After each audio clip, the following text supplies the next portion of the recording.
Israel जी गज़ा ते बमबारी सबब वधीक 250 फ़लस्तीनी शहीद। इसराइली फ़ौज अल नसर स्ट्रीट जे बेकरी जे साम्हूं बम किरायो। इमदादी कारवाइन लाइ जमा थियल माण्हुनि एम्बुलेंस ते मिज़ाइलनि सां हमला कया विया। शहीद थियलनि जो अंग 9000 खां वधी वियो।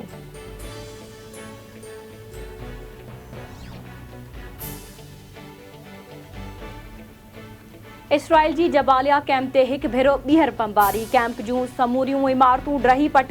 केतिराई माण्हू मलबे हेठियां दॿिजी विया।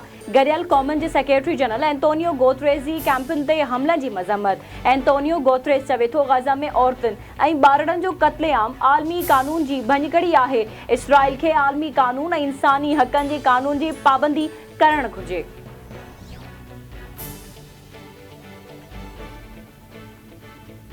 गज़ा में जारी चिकताण ऐं इसराइल पारां आलमी कानून जी भञकड़ियुनि बावजूदि अमरीका दावा कई आहे त सऊदी अरब जी इसराइल सां लाॻापा मामूल ते आणण लाइ दिलचस्पी बरक़रार आहे।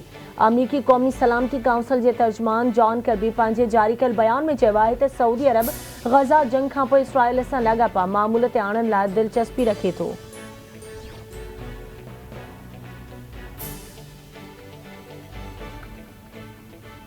अॻूणे सदर आसिफ अली ज़रदारी पारां नवाब शाह में पीपी कारकुननि सां मुलाक़ातुनि जो सिलसिलो जारी। पीपल्स पार्टी जे जियालनि सां सियासी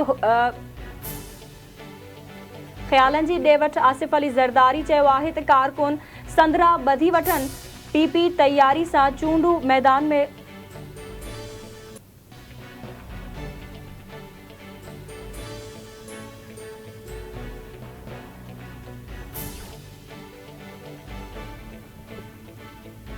army chief general Asim Munir जो आज़रबाईजान जो दौरो। पाक फ़ौज जे सरबराह जूं आज़रबाईजान जे सियासी ऐं अस्करी क़यादत सां मुलाक़ातूं।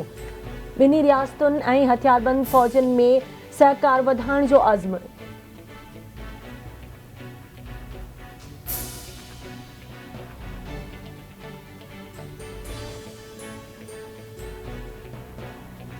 सिक्योरिटी फोर्सेस जो ज़ौब में ऑपरेशन 6 दहशतगर्द मारिजी विया। ISPR मूजिब सिक्योरिटी फोर्सेस पारां ॻुझे इतला ते ज़ौब जे इलाइक़े संबाज़ा में ऑपरेशन कयो वियो। मारिजी वियल दहशतगर्दनि वटां हथियार ऐं बारूदी मवाद हथ कयो वियो।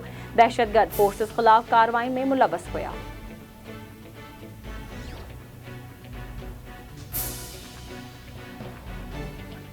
सुप्रीम कोर्ट फैज़ाबाद धरणो नज़रसानी केस में दिफ़ा वारी वज़ारत ऐं IB जूं दरख़्वास्तूं वापसि वठण जी बुनियाद ते ख़ारिज करे छॾियूं। चीफ जस्टिस काज़ी फ़ाइज़ी सां रिमार्क्स न आहिनि त ॼाणणु चाहियूं था त फैज़ाबाद धरणे जो मास्टरमाइंड केरु हो। अबसार आलम पंहिंजे बयान में दिफ़ा वारी वज़ारत जे हिक मुलाज़िम ते संगीन इल्ज़ाम लॻाया आहिनि। छा हाणे बि अवां नज़रसानी दरख़्वास्त वापसि वठणु चाहियो था? अटॉर्नी जनरल चयो त इल्ज़ामनि ते असां फैक्ट फाइंडिंग कमेटी जोड़ी आहे। चीफ जस्टिस पुछाणो कयो त अबसार आलम फैज़ाबाद धरणे वक़्तु छा हो? अटॉर्नी जनरल जवाब ॾिनो त फैज़ाबाद धरणे वक़्तु अबसार आलम पैमरा जो चेयरमैन हो।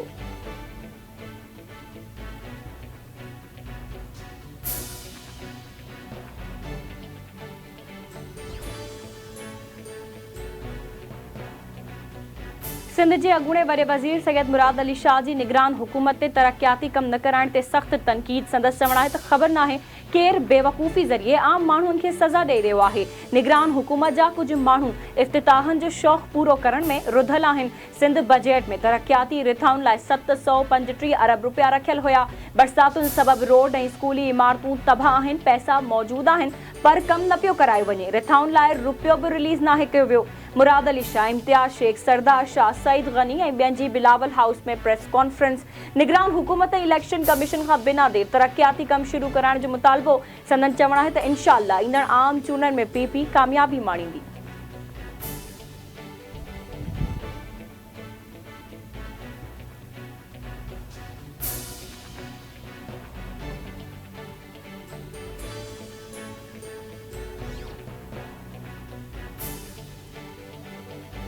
ऐं मलीर वेझो स्टील टाउन पुलिस पारां मुबैना मुक़ाबले दौरान 3 लुहारनि खे ज़ख़्मी हालत में गिरफ़्तार करण जी दावा। ज़ख़्मी हालत में गिरफ़्तार थियल लुहारनि में हसीब ग़ुलाम अली उर्फ़ बुरो ऐं फरहान शामिल। पुलिस जो चवणु आहे त लुहारनि जे कब्ज़े मां 2 पिस्टल, 4 मोबाइल फ़ोन्स ऐं 1 मोटरसाइकिल हथ कई वई आहे।